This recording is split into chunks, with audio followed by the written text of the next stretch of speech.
એક દિવસ પહેલા નવનીતભાઈ કોંગ્રેસની અંદર જોડાયા હતા અને બીજા જ દિવસે હીરાભાઈ સોલંકીની માફી માંગવી પડી.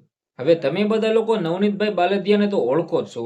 બગદાણા બબલમાં સરસામાં આવેલ કોળી સમાજના લોકો કરીબ 1 મહિનો લડત લડીને નવનીતભાઈને ન્યાય અપાયો હતો. આમની અંદર હીરાભાઈ સોલંકીથી લઈને પરસોત્તમભાઈ સોલંકી આ બંને ભાજપના નેતા, પરંતુ અચાનક જ નવનીતભાઈએ કોંગ્રેસ પાર્ટીની જોઈન કરી લીધી.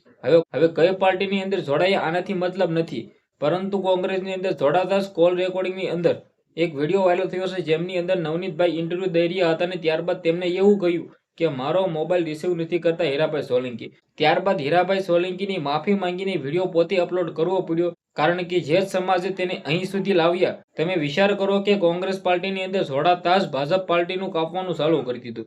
જે આ મિત્રો વાત કીધું, હું કોઈની વિશે કંઈ પણ ખોટું કહેતો નથી, પરંતુ જે રીતે હાલ તમે બધા લોકોએ જોયું કે ભાઈ પરસોત્તમભાઈ સોલંકી અને હીરાભાઈ સોલંકીનું ગુજરાતની અંદર ભાવનગરની અંદર કેવડું સારું એવું નામ છે. જે આ મિત્રો વાત કીધો નવનીતભાઈ, તમે બધા લોકો ગુજરાતની અંદર સારા એવા ઓળખો છો, કારણ કે તેને જે માર પડવામાં આવ્યો હતો ને ત્યારબાદ હીરાભાઈ સોલંકીએ જે આખો કોળી સમાજના લોકોની એકતા કરી હતી ને ત્યારબાદ જે મિત્રો વાત કીધો જે ન્યાય આપવા માટે જે લડત લડી હતી, જે મિત્રો ગાંધીનગર ખાતે હીરાભાઈ સોલંકી પણ ગયા હતા. હવે આમની અંદર ક્યાંક ને ક્યાંક નવનીતભાઈ છે એ હાલ પાર્ટી બદલી છે, એટલે કે પાર્ટી બદલી, પરંતુ આમની અંદર ક્યાંક ને ક્યાંક હીરાભાઈ સોલંકીએ હાલ મિત્રો વાત કીધો આનાથી કંઈ પણ તેમને લેવા દેવા નથી. પરંતુ તમે વિચાર કરો કે નવનીતભાઈ પોતે ક્યાંક ને ક્યાંક એવું ક્યાંથી અત્યારથી મિત્રો પાર્ટી બદલ્યા તરત જ કેમ આવું કહી દીધું. હીરાભાઈ સોલંકી તમે બધા લોકો જાણો છો ગુજરાતની અંદર કોળી સમાજનું કેવડું સારું એવું નામ છે, પરંતુ આ મામલે અત્યારે હાલ નવનીતભાઈ છે એવું બોલી ગયા છે, ભૂલ થઈ ગઈ છે એવું બોલાઈ ગયું, માફી પણ માંગી લીધી છે. પરંતુ હવે વિચાર કરો કે ભાઈ અચાનક જ પાર્ટી બદલતા જ આવું.